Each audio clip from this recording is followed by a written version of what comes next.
Adrian Newey will move to a Formula One rival from Red Bull as part of a mighty super team, but it won't be Ferrari. Aston Martin has won the race to convince Newey to keep working in F1 when he leaves Red Bull early in 2025, as chairman Lawrence Stroll pulled out all the stops to convince the design legend his project was worth backing. Newey's role is as managing technical partner, a title that reflects the fact he will also become a shareholder in the team. Between a mega salary, the freedom Newey craves to be at his best, and a mighty combination of technical brains, partners and Fernando Alonso behind the wheel, this would seem to be an F1 powerhouse in waiting.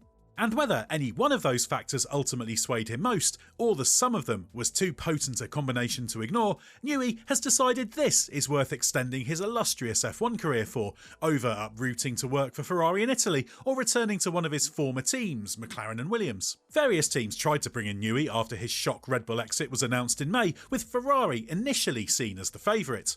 Then Aston Martin became Newey's most persistent pursuer. It didn't take Newey long to decide to go all in.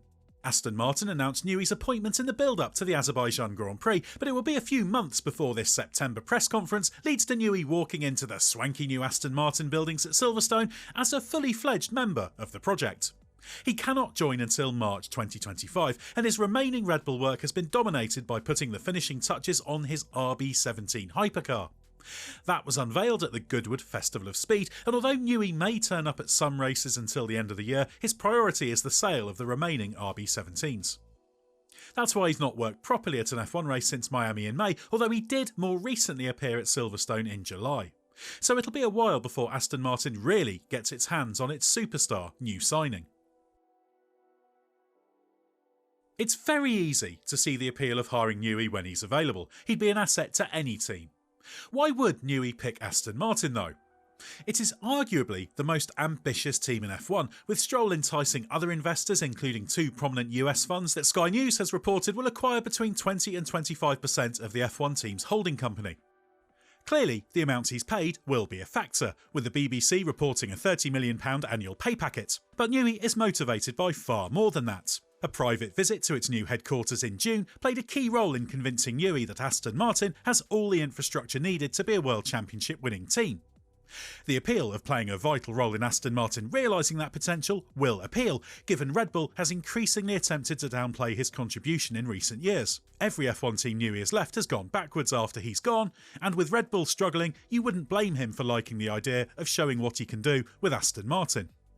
He'll also revel in the chance to shape a team technically for the modern era.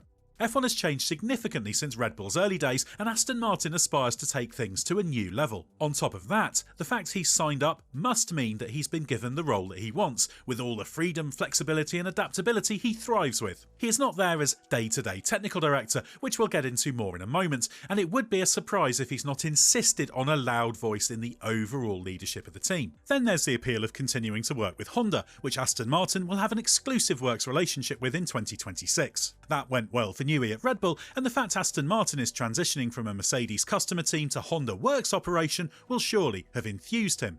Newey also says Lawrence Stroll played a big part on the basis that he's the only majority team owner who is actively engaged with the sport. And finally, there's the world beyond F1. Newey has already worked on an Aston Martin road car with the Valkyrie project, but he continues to have big aspirations for high-end production machines. It would be a surprise if there's not a new supercar project for him to work on as part of this deal. Newey's not just unique in his experience and success, he's one of a kind in how he operates in modern F1. Although Newey has had a more free role in recent years at Red Bull in his capacity as Chief Technology Officer, Stroll has made it clear that he's committed to taking up day-to-day technical leadership at Aston Martin. What will strike fear into rival teams is that Newey is completely on board with that full-time commitment. He stresses that it requires that level of dedication to understand how the team works and to shape it. He says, "I'll be fully in. I need to be. I have to be." But it's also notable that he caveated that with "to start with." His primary focus will be on the 2026 F1 car project, and Newey will be dedicating all of his time to reshaping the team and ensuring it's in the best possible position for 2026. He's 65, so he's not going to have that day-to-day role indefinitely, and it seems fair to conclude that there's a plan for him to ease back his hands-on role once through the first few years. Then he can still do what he's done at Red Bull and breathe his creative magic into the team and take on other projects in a more floating role. But what's clear is he's going to attack this challenge 100%. So how does it really work structurally? Well, as Newey is a partner in the team, he's now part of the ownership group with Stroll, who has tasked him with leading the technical team and being part of the leadership of the wider company. And part of that means Newey can change the technical structure as he sees fit. Aston Martin has already recruited a plethora of senior technical figures as it builds towards 2026 and the new set of car and engine regulations. Andy Cowell as Group CEO, Bob Bell as Executive Director and Enrico Cardile as Chief Technical Officer, to add to the established senior engineers Dan Fallows, who joined from Red Bull as Technical Director, ex-Mercedes Aero Chief Eric Blondin, who is Fallows' Deputy, Engineering Director Luca Fabato and Performance Director Tom McCulloch. Newey therefore has plenty of technical resources to work with. It's unclear if there will be room for all of them and whether any will be forced to carry the can for recent underperformance, but Newey will be determined to make the best use of all of them provided they buy into his approach. And it's logical to follow Newey's lead. As team principal Mike Crack has said before this was announced, you have to optimise your structure around a figure of that stature. What better way to do it than to let Newey do it himself? Aston Martin will want to ensure that Newey isn't caught up in the day-to-day grind of administration and management, so it stands to reason he'll have plenty of freedom and flexibility in his role, but he's signalled his intent to be there at the factory and races to lead the technical team. There will be a desire to harness the creative magic dust Newey can bestow on a design process as well. He is capable of conceiving left-field original solutions and has the big-picture intuitive feel for all performance factors and how they interact. That, combined with good old-fashioned engineering pragmatism, is what makes Newey so brilliant. That's quite aside from the intimate knowledge of what has made Red Bull the formidable force it's been over the last few years. With Cowell as an engineering-focused CEO, the potential is there for the greatest engine designer and greatest chassis designer of their eras to combine, with Bob Bell overseeing the expansion of the facilities, maximising their usefulness and working with Cowell in fully integrating with Honda. Newey and Cowell will likely direct that process working loosely together, and it's very clear that Newey is enthused by building Aston Martin in his own image. Whether it will work, though, remains a huge question mark and can only be answered with time. It is a major cultural test to accommodate someone outside of the normal structure, as one of the issues cited at Red Bull in recent years has been Newey getting credit and the official technical team being left in the shadows. Nobody is without an ego, after all. With Cardile arriving as Chief Technical Officer in 2025, it's not going to be about modifying the existing structure, but likely conceiving a different one optimised for the strength of the individuals. Current Technical Director Dan Fallows worked with Newey at Red Bull for 15 years before moving to Aston Martin. He therefore knows his methods well and has talked of Newey lacking technical arrogance. However, F1 teams can be very politically charged, and given Newey will be expected to breathe his magic on the design and development of its F1 cars, it will be necessary for everyone to buy into this collective approach. Given Cardile agreed to join before Newey signed up, that dynamic will be particularly important. The pressure will be on because a vast amount has been invested in the team.